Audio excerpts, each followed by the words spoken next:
सबको जय मसीह की। आइए हम बाइबल में से वचन देखेंगे। भजन संहिता 17 अध्याय वचन 4 में, मैं तेरे वचनों के द्वारा अपने आप को दुष्ट के मार्ग से बचाए रहा। शैतान ने बहुत से रास्ते तैयार किए हैं जिनकी तरफ वे हमें खींचता है, लेकिन ये मार्ग विनाश की तरफ हमें ले जाता है। उनके रास्ते हमें गुमराह करते हैं। आपको अपने हृदय में वचन रखना बहुत ज़रूरी है। ये परमेश्वर के वचन ही हैं जो शैतान के खिलाफ, उसकी युक्तियों के खिलाफ लड़ने में हमारी मदद करते हैं। आगे हम वचन में देखते हैं, जवान अपनी जवानी को कैसे शुद्ध कर सकता है। तेरे वचन के अनुसार सावधान रहने से परमेश्वर का वचन हमें पाप पर ही नहीं, हमें शैतान की युक्तियों पर भी विजय देता है, सहायता करता है। शैतान सब विश्वासियों का दुश्मन है। बाइबल में हम वचन देखते हैं, भजन संहिता 119 का 11 में दाऊद कह रहा है, मैंने तेरे वचन को इकट्ठा कर लिया, जमा कर लिया हृदय में, दिल में। जब दाऊद ने पाप किया था, बुराई करने की इच्छा उसके दिल में आई, उसका दिल बेईमान हो गया। बुरे ख्याल, हत्या, जनाकारियां, व्यभिचार, चोरी, झूठी गवाही और निंदा दिल से निकलती है। दाऊद कहता है, मैं पाप नहीं करना चाहता हूँ। पाप के खिलाफ मेरी रक्षा और सहायता परमेश्वर का वचन है। मैंने अपने हृदय और अपने दिल में परमेश्वर के वचन को रख लिया है। मैं तेरे विरुद्ध पाप ना करूं। मैं तेरे वचनों को अपने हृदय में रख छोड़ा है।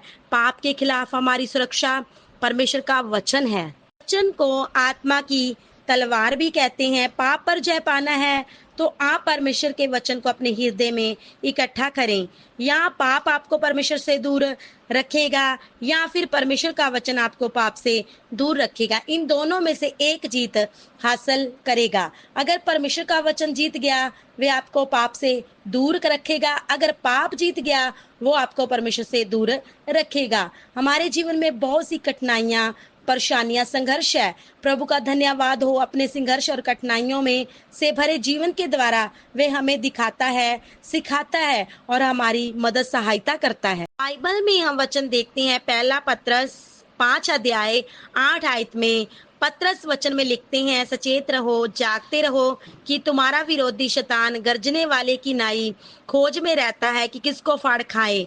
ये शैतान लगातार विरोध करता है, इस खोज में रहता है किसको भड़काएं, प्रभु से दूर करता है, हमारा विनाश करे। हम उसे हरा सकते हैं, उसे शर्मिंदा कर सकते हैं। हमारे पास हथियार है, वो है परमेश्वर का जीवित वचन, पवित्र बाइबल। वचन में पौलुस लिखते हैं, हम जितनों ने प्रभु यीशु मसीह पर विश्वास किया, हम आत्मिक योद्धा हैं और आत्मिक युद्ध में हैं। ये हमारा युद्ध किसी लहू से नहीं, मांस से नहीं, किसी व्यक्ति से नहीं, वरन दुष्ट की आत्मिक सेना से है। इस आत्मिक युद्ध में लड़ने के लिए, आत्मिक योद्धा होने के लिए हमें आत्मिक हथियारों की जरूरत है, जो कि परमेश्वर का वचन है। इसलिए हम पाप के ऊपर, शैतान के ऊपर, शारीरिक अभिलाषाओं के ऊपर जीत पाना चाहते हैं तो हमें वचन की तलवार को उठाना होगा। आमीन।